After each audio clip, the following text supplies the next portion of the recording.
Hi friends, ഇന്ന് Jessy എഴുതിയിരിക്കുന്ന മേലെ കിടക്കാം. മാഡം, എൻ്റെ പേര് ജെസ്സി. ഞാൻ ഒരു തുണിക്കടയിലെ സെയിൽസ് ഗേളായി ജോലി ചെയ്യുകയായിരുന്നു.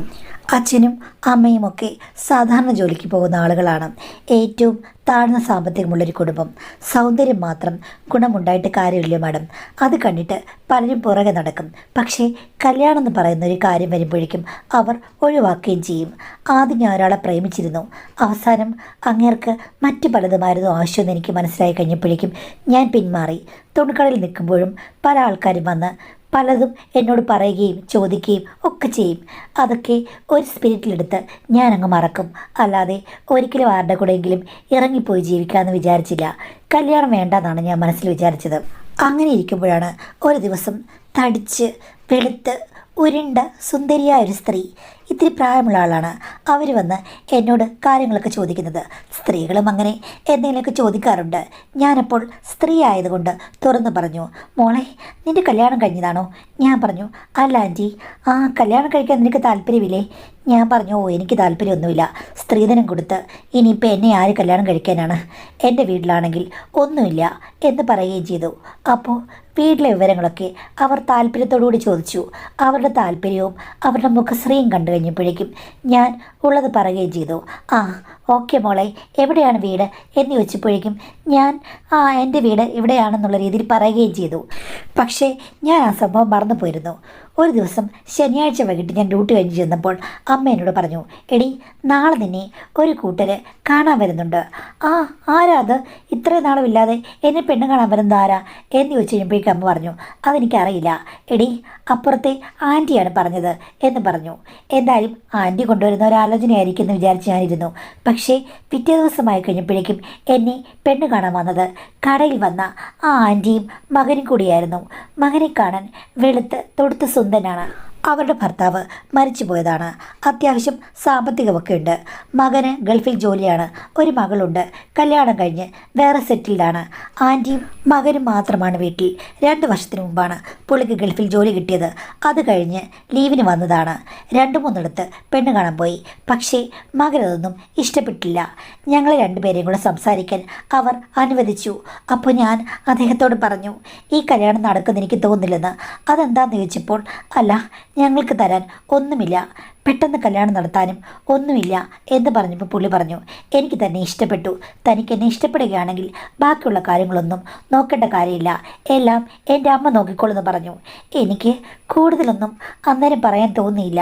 ഞങ്ങൾ സംസാരിച്ച് കഴിഞ്ഞപ്പോഴേക്കും ആൻറ്റി എൻ്റെ അടുത്ത് വന്ന് കയ്യിൽ പിടിച്ചുകൊണ്ട് പറഞ്ഞു, ബാ, നമുക്കങ്ങോട്ട് മാറുന്ന് സംസാരിക്കാമെന്ന്.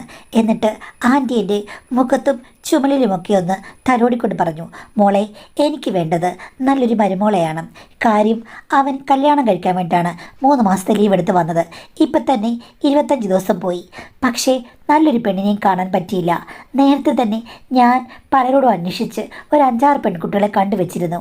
പക്ഷേ അവിടെ പോയി കഴിഞ്ഞപ്പോഴേക്കും അവന് ഒരു പെണ്ണിനെ ഇഷ്ടപ്പെടുന്നില്ല. കാണാനൊക്കെ കൊള്ളാവുന്ന പെൺകുട്ടികൾ തന്നെയാണ് ഞാൻ കണ്ടുവച്ചിരുന്നത്. പക്ഷേ ചെന്ന് അവരെ കണ്ടു കഴിയുമ്പോഴേക്കും അവൻ ഓരോ കുറ്റങ്ങൾ കണ്ടുപിടിക്കുകയാണ്. മോളെ, സത്യം പറയാം, നിന്നോട് തുറന്നങ്ങ് പറയുകയാണ്. അവൻ പറയുന്നത്, പെണ്ണിന് ദേഹത്ത് ഒരു പുഷ്ടിയില്ല, അല്ലെങ്കിൽ നടക്കുമ്പോൾ നല്ല ഷേപ്പില്ല എന്നൊക്കെ പറഞ്ഞു. മോളെ, മോനല്ലേ, ഒന്നും ചോദിക്കാൻ പറ്റില്ലോ. അവസാനം എനിക്കൊരു കാര്യം മനസ്സിലായി. ചെറുക്കന് നല്ല തുഷ്ടിയും പുഷ്ടിയുമുള്ള പെണ്ണുങ്ങളെയാണ് ഇഷ്ടം. അങ്ങനെയുള്ള പെണ്ണുങ്ങളെ നോക്കി കണ്ടുപിടിക്കാൻ ഇത്തിരി പാടാണ്. അങ്ങനെ ഇരിക്കുമ്പോഴാണ് മോളെ ഞാൻ സെയിൽസ് ഗേളായിട്ട് കണ്ടത്. നോക്കിക്കഴിഞ്ഞപ്പോൾ കല്യാണം കഴിഞ്ഞിട്ടുണ്ടെന്ന് തോന്നി. അതുകൊണ്ടാണ് തിരക്കിയത്. അവനെ ഇഷ്ടപ്പെടുന്നൊരു പെണ്ണായിരിക്കുമെന്ന് എൻ്റെ മനസ്സ് പറഞ്ഞു. എന്തായാലും കൊണ്ട് കാണിച്ചു കഴിഞ്ഞപ്പോഴേക്കും അവന് നന്നായി ഇഷ്ടപ്പെടുകയും ചെയ്തു. ഇനിയിപ്പോൾ മോള് ഒന്നും നോക്കേണ്ട കാര്യമില്ല. മോക്കെൻ്റെ മോനെ ഇഷ്ടപ്പെട്ടോ? ഞാൻ പറഞ്ഞു, ഇഷ്ടപ്പെട്ടു. ആ, എങ്കിൽ പിന്നെ സാമ്പത്തികം ഒന്നും ആലോചിക്കേണ്ട കാര്യമില്ല. നേരെ ഞങ്ങളുടെ വീട്ടിലേക്ക് ഇങ്ങ് വരാം. എല്ലാം ഞാൻ അറേഞ്ച് ചെയ്യാമെന്ന് പറഞ്ഞു. ഞങ്ങളുടെ വീട്ടിലാണെങ്കിൽ എല്ലാവർക്കും അങ്കലാപ്പായി. എന്ത് ചെയ്യും കല്യാണത്തിന്? പക്ഷേ 2 ആഴ്ചക്കുള്ളിൽ തന്നെ അവർ കല്യാണത്തിൻ്റെ അറേഞ്ച്മെൻ്റ് എല്ലാം ചെയ്തു. എല്ലാ ചിലവുകളും അവരാണ് വഹിച്ചത്. അങ്ങനെ എൻ്റെ കല്യാണം 1 മാസത്തിനുള്ളിൽ നടന്നു. ഞാൻ ആ വീട്ടിലേക്ക് ചേക്കേറുകയും ചെയ്തു. പിന്നെ എൻ്റെ ഭർത്താവ് 1 മാസം കൂടെ ഉണ്ടായിരുന്നു. അത് കഴിഞ്ഞ് അദ്ദേഹം ഗൾഫിൽ പോവുകയും ചെയ്തു. ഒരു പ്രശ്നവുമില്ല. പിന്നെ ഞാൻ ടെക്സ്റ്റൈൽസിൽ പോയിട്ടുമില്ല. പോകണ്ടെന്ന് എൻ്റെ മമ്മി പറഞ്ഞു. മമ്മി എന്ന് പറഞ്ഞാൽ എൻ്റെ അമ്മായിയമ്മ. ഭർത്താവിന് എന്നോട് വലിയ ഇഷ്ടമാണ്, ഭയങ്കര ആവേശമാണ്. എനിക്ക് വേണ്ടി അദ്ദേഹം ഏതറ്റം വരെയും പോകും. ആദ്യം അദ്ദേഹത്തിൻ്റെ ആവേശം എനിക്ക് ബുദ്ധിമുട്ടായിട്ട് തോന്നി. പക്ഷേ ഇത്രയും നല്ലൊരാണിനെ കിട്ടുന്നത് എൻ്റെ ഭാഗ്യമാണെന്ന് അറിയാവുന്നത് കൊണ്ട് അതൊക്കെ എനിക്ക് രസകരമായൊരു കാര്യമായി പിന്നീട് തോന്നി. പിന്നെ ഒരു മാസമായപ്പോഴേക്കും മറ്റുള്ളവരെ പോലെയല്ല, ഞങ്ങൾ തമ്മിൽ നല്ല അടുപ്പമുണ്ടായി. അദ്ദേഹത്തിന് വേണ്ടി എനിക്കും ഉണർന്ന് പ്രവർത്തിക്കാൻ കഴിഞ്ഞു. അതിലൊക്കെ ഞാൻ പെട്ടെന്ന് ഫാസ്റ്റായിരുന്നു. കല്യാണം കഴിക്കാൻ ആഗ്രഹിക്കുന്നില്ലെങ്കിലും കാര്യങ്ങളുടെ രീതികളൊക്കെ ഞാൻ പണ്ടേ വായിച്ചും കണ്ടുമൊക്കെ പഠിച്ചിരുന്നു. എന്തിനാണെന്ന് ചോദിച്ചാൽ എനിക്കറിയില്ല. എന്തെങ്കിലും അത്ഭുതം നടക്കുകയാണെങ്കിൽ എനിക്കും തലയൊന്ന് കറക്കണ്ടേ. എല്ലാ വിദ്യകളും എനിക്ക് മനസ്സിൽ മനഃപ്പാടമായിരുന്നു. പതുക്കെ ഞാൻ അതെല്ലാം എടുത്ത് പ്രയോഗിച്ചു കഴിഞ്ഞപ്പോഴേക്കും ഭർത്താവ് എന്നോട് നല്ല സ്നേഹം തന്നെയായിരുന്നു. ഗൾഫിൽ പോയാലും ദിവസം എന്നെ വിളിക്കും, എനിക്ക് വേണ്ട കാര്യങ്ങളെല്ലാം നോക്കും, അമ്മായിയമ്മയ്ക്ക് വേണ്ട കാര്യങ്ങളെല്ലാം ചെയ്തു കൊടുക്കും. അദ്ദേഹം നല്ലൊരു പുരുഷനാണ്, നല്ലൊരു ഭർത്താവാണ്. ഒരിക്കലും എനിക്കെന്തെങ്കിലും കുറവ് അദ്ദേഹത്തിൽ നിന്നുണ്ടെന്ന് ഞാൻ പറയുകയില്ല. പോയി കഴിഞ്ഞാൽ അദ്ദേഹം ഇനി 1 വർഷം 1.5 വർഷം കഴിഞ്ഞ് മാത്രമേ വരികയുള്ളൂ. അതുമാത്രമായിരുന്നു വല്ലാത്തൊരു വൈക്ലഭ്യം. എന്തായാലും അമ്മായിമ്മയും ഞാനും തമ്മിലുള്ള ജീവിതം, അതിൽ ഒരു പ്രശ്നം ഉണ്ടായിരുന്നില്ല. എൻ്റെ അമ്മയേക്കാൾ വൈബ് കൂടുതലാണ് അമ്മായിമ്മയ്ക്ക്. ഞങ്ങൾ രണ്ടിനും കൂടെ ഒരുങ്ങി പലപ്പോഴും പല സ്ഥലങ്ങളിലും പോകും. അങ്ങനെ ഇരിക്കുമ്പോഴാണ് ഞങ്ങൾ വീടിനടുത്ത് ഒരു ക്ലബിൻ്റെ ആഘോഷമുണ്ട്. ആ ആഘോഷം വന്നത്. അതിൽ സജീവ പ്രവർത്തകയാണ് അമ്മായിമ്മ. ഞാനാണെങ്കിൽ അങ്ങോട്ടൊന്നും പോകാനുള്ള ഒരു സമയമായിട്ടില്ല. അമ്മായിമ്മ എന്നെ വിളിച്ചോണ്ട് പോയി. അവിടെയാണെങ്കിൽ കസേരക്കളി മത്സരമുണ്ടായിരുന്നു. അതിൽ ആണും പെണ്ണും എല്ലാം ചേർന്ന് സീനിയേഴ്സിൻ്റെ കസേരക്കളി. അതിൽ മികച്ചെന്നത് എൻ്റെ അമ്മായിമ്മയായിരുന്നു. അവസാനം അമ്മായിമ്മയും വേറൊരാളും, എന്ന് വെച്ചാൽ അങ്ങേർക്ക് അമ്മായിമ്മയുടെ സെയിം പ്രായം കാണും, വെളുത്ത് തുടുത്ത് നല്ല കട്ട മനുഷ്യന്. അങ്ങേരും അമ്മായിമ്മയും കൂടായിരുന്നു അവിടെ ഒറ്റ കസേരയ്ക്ക് വേണ്ടിയിട്ടുള്ള കളിയും പൊരുതലും. പക്ഷേ പെട്ടെന്ന് അമ്മായിമ്മ അയാളെ പിടിച്ചു തള്ളി. അങ്ങനെ പോയിരുന്ന് അമ്മായിമ്മ 1ാം സ്ഥാനം നേടി. പക്ഷേ ആ കക്ഷിക്ക് അതിഷ്ടപ്പെട്ടില്ല. 2 പേരും കൂടെ 10 മിനിറ്റത്തേക്ക് അവിടെ വാക്കുതർക്കമായി. ഞാൻ ഓർത്തു അടിയും പിടിയും നടക്കുമെന്ന്. എൻ്റെ അമ്മായിമ്മയുടെ സ്വഭാവം അനുസരിച്ചിട്ടാണെങ്കിൽ വേണമെങ്കിൽ അതും സംഭവിക്കാം. ഇത്തിരി കഴിഞ്ഞപ്പോഴേക്കും അവിടെ സംഘാടകർ വന്ന് 2 പേരെയും ശാന്തമാക്കി. എന്തായാലും അത് കഴിഞ്ഞ് കുറച്ച് മത്സരങ്ങളൊക്കെ ഉണ്ടായിരുന്നു. പിന്നീട് അമ്മായിമ്മയ്ക്ക് ഒരു പ്രൈസും കിട്ടി. ആ പ്രൈസ് വിതരണ സമയത്ത് അമ്മായിമ്മയും അങ്ങേരും കൂടെ അടുത്തിരിക്കുന്നു. എന്നിട്ട് എന്തൊക്കെയോ സംസാരിക്കുന്നു. അങ്ങേര് ചിരിക്കുന്നു. അമ്മായിമ്മയുടെ വീണുപോയ മുടിയിഴകൾ അയാൾ ശരിയാക്കി വെച്ച് കൊടുക്കുന്നു. അയാളുടെ ദേഹത്ത് ഷർട്ടിൻ്റെ ചുളിവുകൾ അതൊക്കെ അമ്മായിമ്മ നേരെ വെച്ച് കൊടുക്കുന്നു. ആഹാ, കീരി ബാമ്പ് പോലിരുന്നവർ ഇപ്പോൾ ഒന്നായോ? ഇതൊക്കെ ഓർത്ത് ഞാൻ അവിടെ നിന്നു. എന്നാൽ 2 പേരും കൂടെ തിരിച്ച് വീട്ടിൽ പോയി കഴിഞ്ഞപ്പോഴേക്കും ഞാൻ ചോദിച്ചു, അങ്ങേര് ആരാണെന്ന്. എടി, അതാണ് ജോസച്ചായൻ, എൻ്റെ കൂടെ പഠിച്ച ഒരാളാണ്.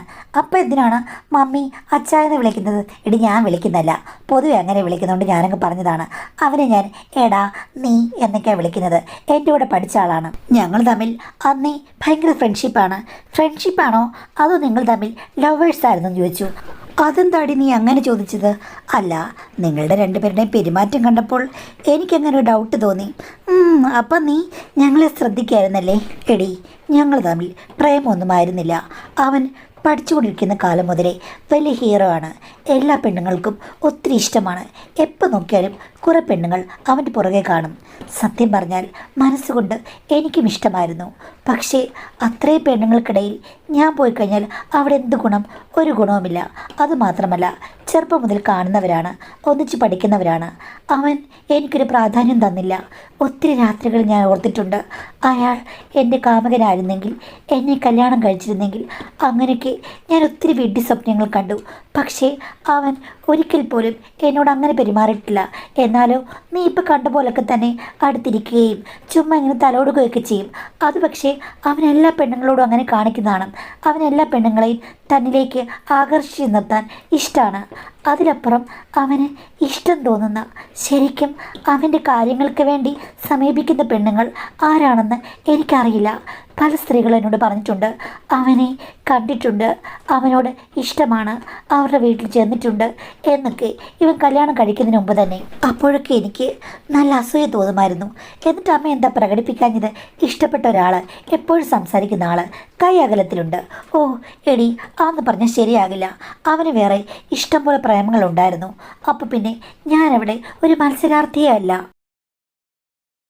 അന്നമ്മ സുന്ദരിയായിരുന്നില്ലേ? അമ്മയുടെ പുറകെ ഒത്തിരി പേർ നടന്നിട്ടില്ലേ എന്ന് ചോദിച്ചപ്പോഴേക്കും മമ്മി പറഞ്ഞു, അതേടി, എൻ്റെ പുറകെ ഇഷ്ടം പോലെ പേര് നടന്നിട്ടുണ്ട്. അതിൽ നിന്നും എനിക്ക് സത്യം പറഞ്ഞാൽ ഒരു സാറ്റിസ്ഫാക്ഷനുമില്ല. നമ്മൾ ഇഷ്ടപ്പെട്ട ആണ്, അയാളിലായിരിക്കുമല്ലോ ശ്രദ്ധ. പക്ഷേ അത് പണ്ട് കുറുക്കൻ മുന്തിരിക്ക് വേണ്ടി ചാടിയിട്ട് കിട്ടാത്ത പോലെ ആയിത്തീരുകയായിരുന്നു എൻ്റെ ജീവിതത്തിൽ. അപ്പം അമ്മ ഒന്ന് ചാടിയിട്ടുണ്ട്. എടി, ഞാൻ പലപ്പോഴും അവൻ്റെ അടുത്ത് ചെന്നിരുന്നിട്ടുണ്ട്. അറിയാതെ പലപ്പോഴും ഒന്ന് തൊടാൻ ശ്രമിച്ചിട്ടുണ്ട്. അവനെ എൻ്റെ അടുത്തേക്ക് കൊണ്ടുവരാൻ വേണ്ടിയിട്ട് ഞാൻ പലപ്പോഴും ചേർന്ന് നിൽക്കും. ചിലപ്പോൾ അവൻ മുട്ടുകയും തട്ടുകയൊക്കെ ചെയ്യുമ്പോഴേക്കും എന്തെങ്കിലും ഒരു ഉണർവുണ്ടാകുകയാണെങ്കിൽ എന്നെ അവൻ ശ്രദ്ധിക്കുമല്ലോ എന്ന് വിചാരിച്ചു. പക്ഷേ അവൻ്റെ ഭാഗത്തുനിന്ന് ഒരു പോസിറ്റീവ് റെസ്പോൺസ് ഉണ്ടായില്ല. പിന്നെ എന്ത് ചെയ്യാനാ? അപ്പോൾ മമ്മി ഒത്തിരി വട്ടം ശ്രമിച്ചു, ഒന്നും നടന്നുമില്ല.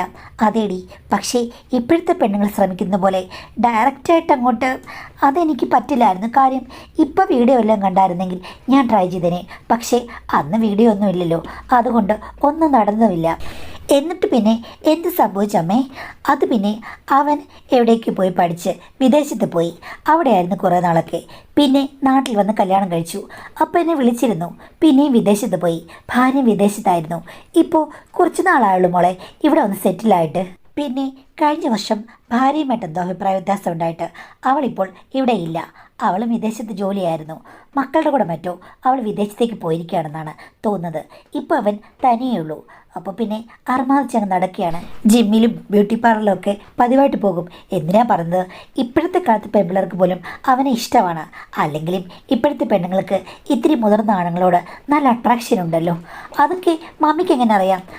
ഞാൻ അതൊക്കെ ശ്രദ്ധിക്കാറുണ്ട്. കഥകളൊക്കെ ഞാൻ അറിയാറുമുണ്ട്. അതുമാത്രമല്ല, കോളേജിലൊക്കെ പോകുന്ന പല പെണ്ണുങ്ങളുമായിട്ടും ഇവന് ചുറ്റിക്കളിയുമുണ്ട്. ഇവൻ ചുറ്റിക്കളിക്കേണ്ട കാര്യമില്ല, അവളുമാർ ഇങ്ങോട്ട് വരികയല്ലേ. ഇവനാണെങ്കിൽ ഇഷ്ടം പോലെ എസ്റ്റേറ്റുകളും വീടുകളും ഒക്കെ ഉണ്ട്. എവിടെയെങ്കിലും അങ്ങ് പോയാൽ പോരെ? അല്ല, അങ്ങനെ പ്രേമിച്ച് നിരാശയായ അമ്മയുടെ ഭർത്താവ് എങ്ങനെയുണ്ടായിരുന്നു?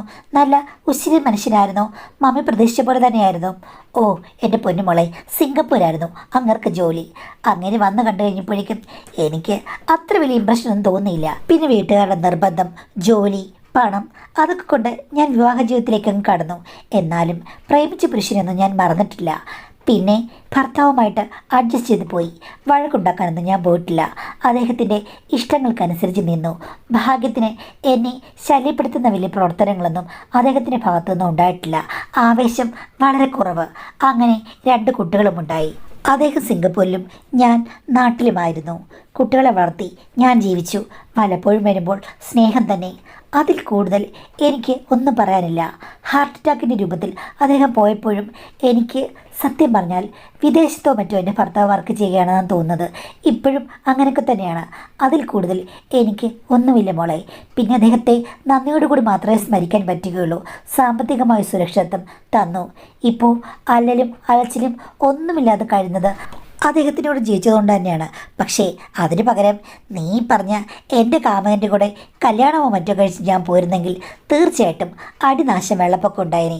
കാര്യം അവനൊരിക്കലും അടങ്ങിയിരിക്കില്ല, ഇങ്ങനെ പോയിക്കൊണ്ടിരിക്കും. ഞാൻ അത് സഹിക്കുമോ? ഇല്ല. ഒരു കണക്കിൽ നന്നായി. പ്രകൃതി നമുക്കായി ഒരുക്കി വെച്ചിരിക്കുന്നത് വേറെന്തൊക്കെയാണ്.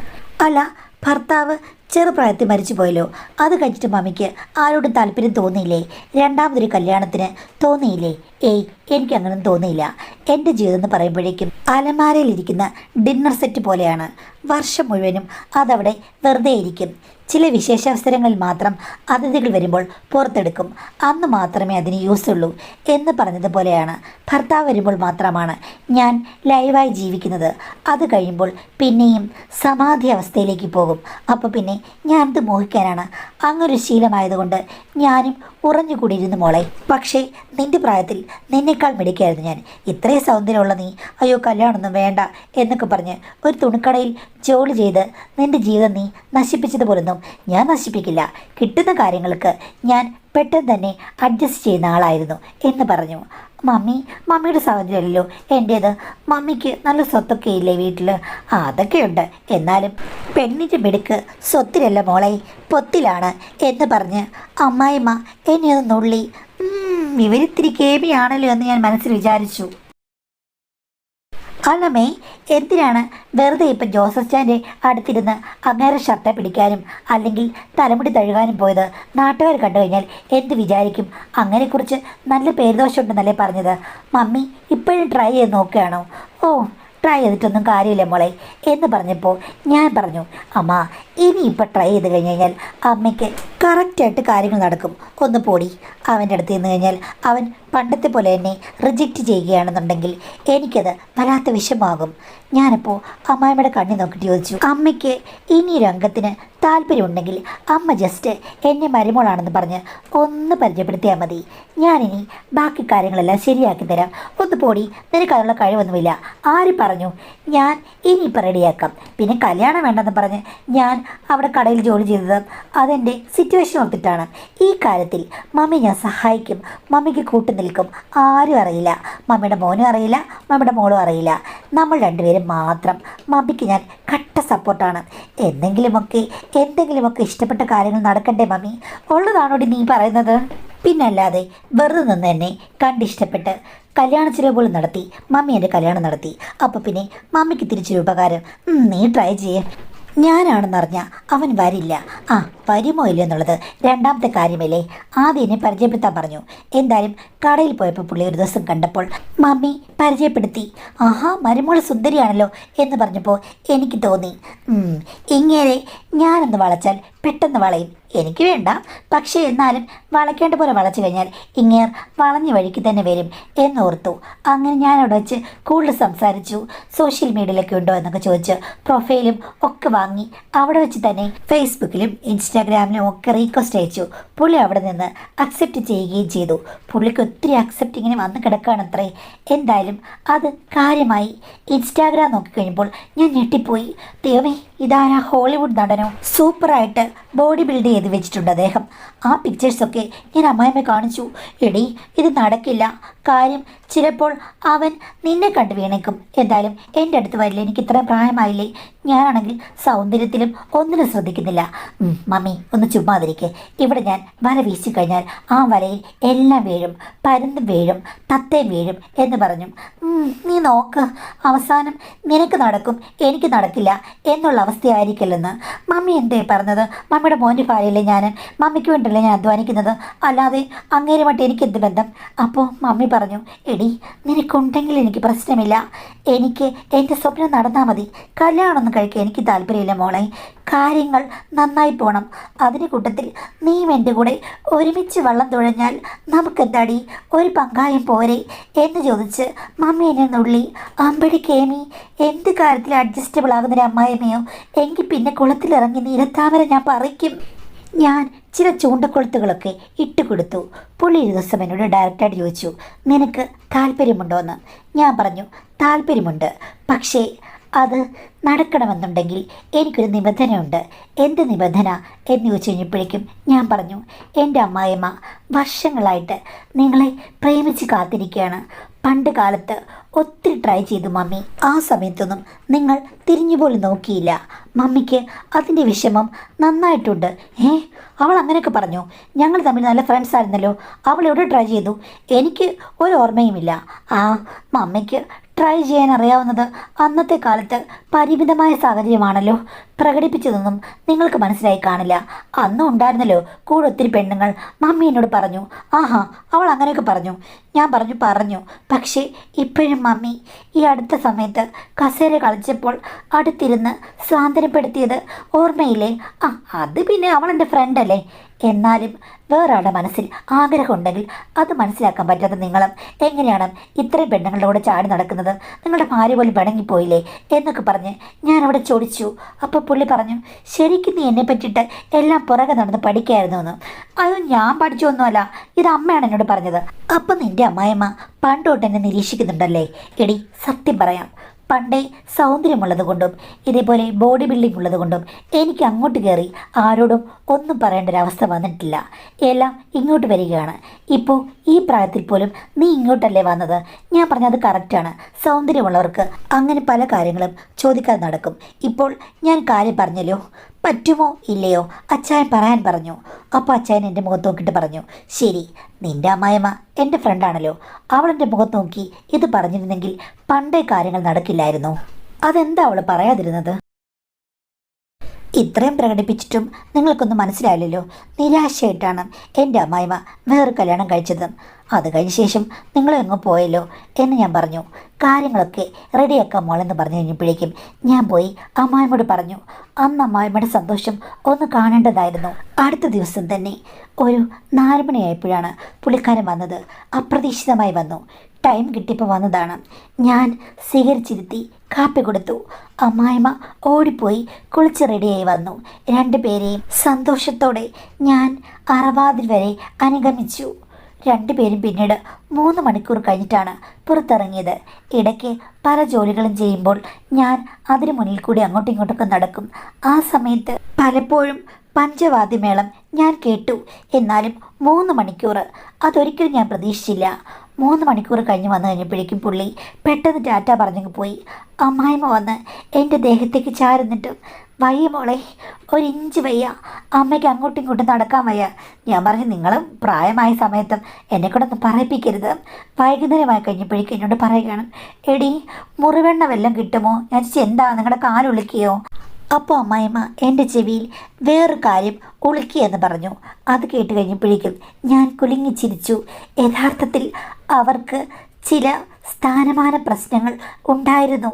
കാര്യം അവർ തന്നെ വർണ്ണിച്ചെന്നോട് പറഞ്ഞു. പണ്ടോ ഇതൊന്നും കാണാനും കേൾക്കാനുമുള്ള ഭാഗ്യം എനിക്കുണ്ടായില്ല.